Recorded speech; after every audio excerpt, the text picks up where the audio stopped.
Hey, everybody. We are live at the Paste Studios right now with Parlour Game. Parlour Game, thank you very much for being here. This is great. It's great to see you you both again, and great to meet you for the first time. Have we all met together? All met before? No. With two of you, at least, we have. So it's wonderful seeing you again. I probably should have cleared that up offline before we went online, but it's wonderful to have you back in this iteration. And congratulations to you, because the self-titled record, comes out today on Royal Potato Family Records, and we're going to hear 5 songs from it. So we appreciate you coming. And can you tell us what you're going to do first? We're going to do a song called 116th in Congress, for the 116th Congress.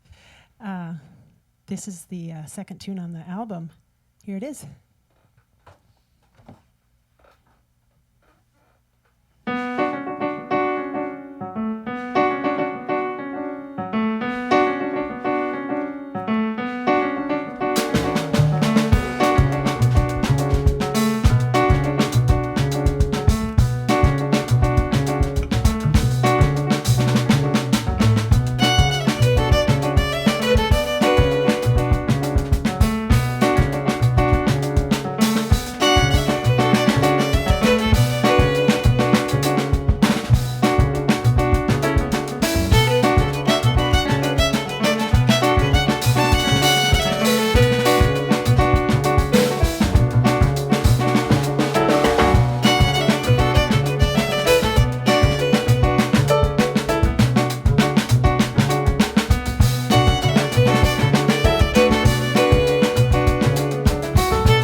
Yeah. Thank you. Can we talk a little bit about the 116th Congress? Are you outside of the context of music? Are you doing stuff? Are you politically active, politically engaged, or doing advocacy work, or is this the main vehicle that you have to sort of to voice your opinion about what's going on politically? I would say this is the main vehicle. We're on stage, we're playing for a lot of people, and Yeah. when people come together in a room and listen to the same thing and feel connected, that's a kind of social activism. And this, I would say, of the bands that I've had, this band sort of intends to connect. And that the titles of the tunes, the music itself, I don't know if it has any political statement or influence, but yeah, I'm excited about the 116th Congress. I feel like we're at a crossroads, which is why that tune was titled 116th and Congress. So Nice. Are you based here? Do y'all live here? Or are you Three in of us do. any states that are that have some of the more rock star level freshman congressmen this year? Well, you guys do. Yeah. Yeah. Yeah. Yeah, the three of us live in Brooklyn, so, and then Jenny lives in Northern California. So we definitely have some rock stars involved. Yeah. Yeah. Well, the first song sounded outstanding. We've got 5. We've got the 3-song set and 2 bonuses, and I'm looking forward to all of it. These are all songs off of the self-titled album, which is out today. Congratulations again on that. Can you tell us what's happening second today? Yeah, we're going to play a song called Michigan, and part of the process of making this record and writing the music for this new band was figuring out a way for Jenny and I to collaborate, even though we live on different sides of the country. So what we would do, we would send voice memos back and forth with different ideas, and this song was a product of one of those exchanges. I sent her some chord changes and kind of said, got anything to add to this? And then she wrote a melody and a bridge, and this is the song. This is called Michigan.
right. Thank you, everybody. That sounds great.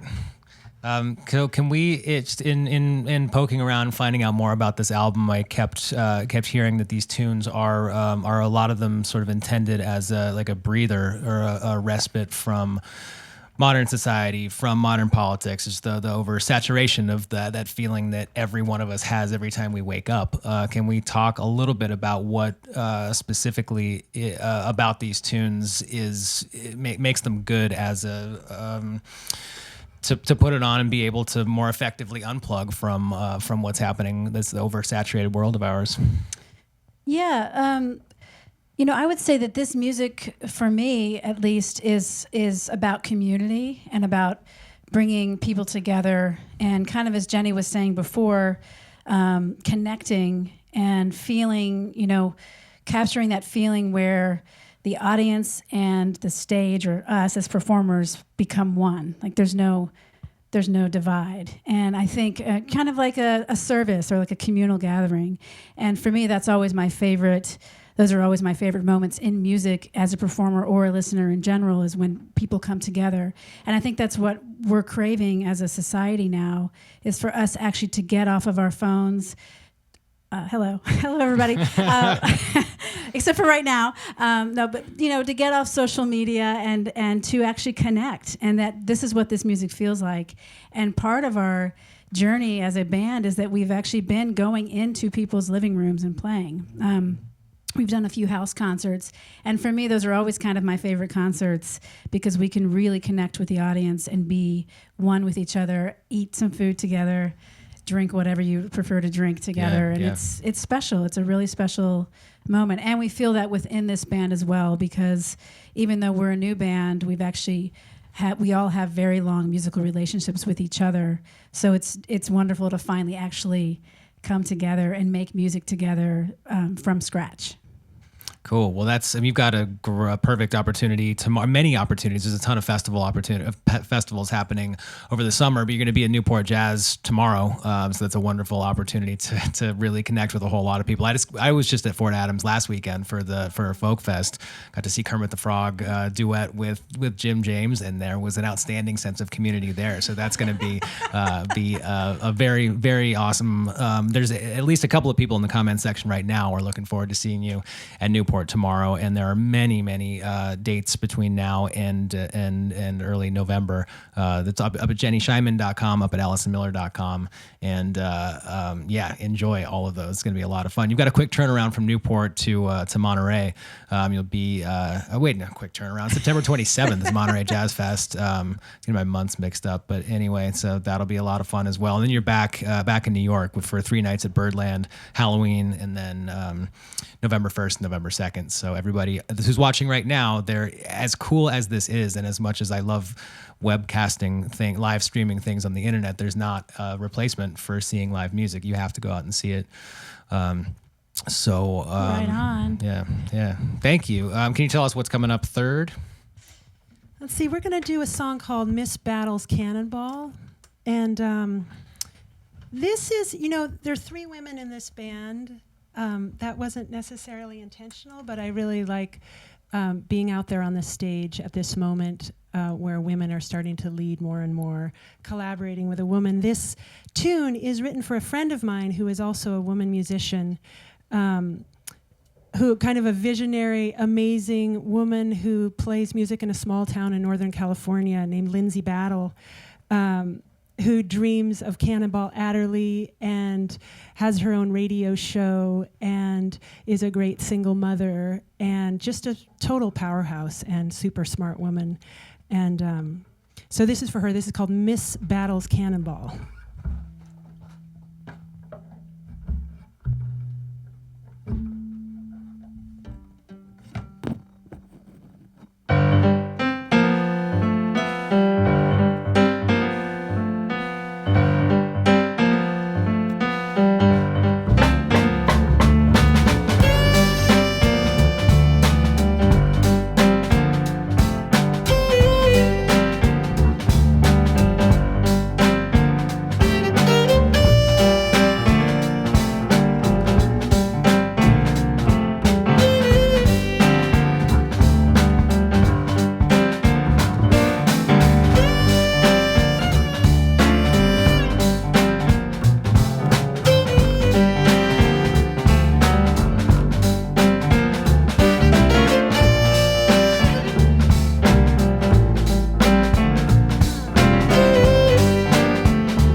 Thank you. So you've got a long playing history together, musical relationships between all of you. Can you talk a little bit about the specifically how this group came together, and maybe the role the Green Mill had played in it in Chicago? Sure. So I won't speak for the whole band, but one of my most favorite clubs in the world is the Green Mill in Chicago. It's got a rich history, and it's run by an incredible man named Dave Gemolo. And I've been playing there for years, probably 20 years. At least once or twice a year I play there with different bands. But we were on tour with my other band called Boom Tick Boom, which Jenny is a regular member in as well. And for that tour, my regular pianist and bassist both couldn't do that tour. So, of course, I called Carmen and Tony to do that tour, and because I love playing with them as well. And they regularly sub in Boom Tick Boom as well. So we were on tour, and it was just a vibe. And something happened at the Green Mill that was so special, and I think we felt this connection, and that's when Jenny had this idea of starting a new project with the four of us that kind of went down a different road or different path musically, and where we wrote music for this project alone. So I guess the birth of Parlour Game started on tour with another band. The album art is awesome. Jenny, do you have enough hands to hold that up? And I'm going to cut to that camera right there. The closest camera. Yeah, there you go. Yep, that one. Outstanding. I like that a lot. Are there visual artists in the band, or do you outsource that to somebody else in your community, the album art itself? Yeah, I have a long relationship with a really incredible illustrator, designer, artist named Grady McFerrin, and he does a lot of artwork for people in our community. And he's also now doing children's books. He's an incredible artist. Check him out, GradyMcFerrin.com. Nice. Well, it's awesome. I like it a lot. Yeah, this piece is sort of a far out version of a quilt. He's really into quilts, and he sent me actually some pictures of his bedroom and the quilt on his bed, and there's quilts behind his bed on the wall. And it was after I had really responded to one of the album covers he had made, which really looked psychedelic to me. So somewhere in between, the home, like the parlor, the bedroom, and this sort of reaching out, far out cosmic motion felt right. And show the back, Carmen, because the back is really like a planet. And we even have T-shirts that have something like that on them. But anyway, yeah, Grady McFerrin is amazing. Nice. Well, visually, it's outstanding. I am enjoying this session very much. Thanks for coming and doing it. And can you tell us what's coming up next off the self-titled record, which, if you're just joining us, is out today on Royal Potato Family? The next song we're going to play is a song that I wrote called Top Shelf, and it's basically about the ridiculousness of getting drunk off of expensive liquor.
All right. Thank you. Thank you. Let's see, Newport. Are there any of the many dates that are happening between now and I think it wraps in DC on November 3rd? Are there new clubs that you're playing, or are they mostly repeats in places that you've been before? Let's see. Where are we playing? We're playing in Tulsa at a place called Duet that's booked by actually somebody that's been associated with Monterey Jazz for a long time. We were there with Boom Tick Boom. We're at the Palms Playhouse, where I once saw the Sun Ra Orchestra. Nice. We're There's some playing tapes in of his. Arcata. The Detroit Institute of Art is an amazing space. We're playing in a room that has Diego Rivera murals all the way around it. I just want to lay on the floor there for about a week. We're playing there. We're playing at Earshot Jazz Festival, which we've all done a number of times. My hometown of Arcata, California. We're playing, where else? Mass Mocha is a great space, also a great sort of multimedia art space, very inspiring place to be for a day. Birdland. Yeah, that's right. I might see you And the guys out there. National- That's on Halloween night. Right. Oh, you're Yeah. going to come on Halloween? Yeah, potentially. Right on. Well, tell us you're coming. We might not recognize you. I've got to come on November 1st. Slater Kinney's playing downstairs on Halloween, so I've got to go see dang. that. Well, I've got to that's take the maybe elevator after down us. there, but then November 1st we'll Okay. come out and see it. Birdland. Yeah. We're also playing the National Gallery, Yeah. which is a place I brought a multimedia project a year or so ago, and that'll be really fun. That's also, all these places are really inspiring. I mean, like Ali said, that from the house concerts to these sort of, art centers, it feels really good to be in different spaces with this band. Cool. Well, thanks for bringing this band to this space. We're happy to host you here in the tape room as opposed to in the check log out all cabin these downstairs. tapes. It's incredible to be with all this history. You said this goes back to 53. 1953. Yeah, and I don't know if you Yeah. got a chance to check out the other room. I was showing Uncle John the other room, and we've got the last show the John Coltrane Quintet ever played is sitting on a tape right over Wow. there. It's 1966 Newport Jazz Fest. There's a ton of Newport jazz. You see the McCoy Tyner and Yeah. the Wynton Marsalis right behind you there. So yeah, this is amazing, and it's a perfect, I think, space to host you. And we're really happy that you came and did this. Thank you. And enjoy every one of those dates, and please travel safely between all of them. And so, yeah, for everyone who's watching right now, we've still got one more song to go. We've got a bonus song coming up, and there's plenty of opportunity for fans to catch you across the country this summer and into the fall. So, can you tell us what is coming up last today off the self-titled album? Yeah, well, I just wanted to introduce Yeah, please. these incredible musicians again. Carmen Stoff on piano, who was just the bee's knees. And The Rock, the foundation, Tony Scher on bass. Yeah, this last tune is called Lead with Love. So we started with 116th in Congress. We're ending with Lead with Love. Give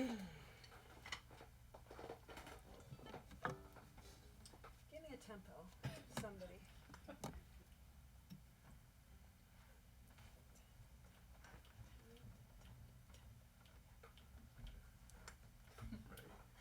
One, two, three, go.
right. Well, this has been a great way to transition into the weekend. This is outstanding. Thank you for coming by and playing 5 songs off of the self-titled album, which is out today on Royal Potato Family Records. And have a great time at Newport Jazz tomorrow. That's going to be outstanding. Enjoy your entire summer and fall.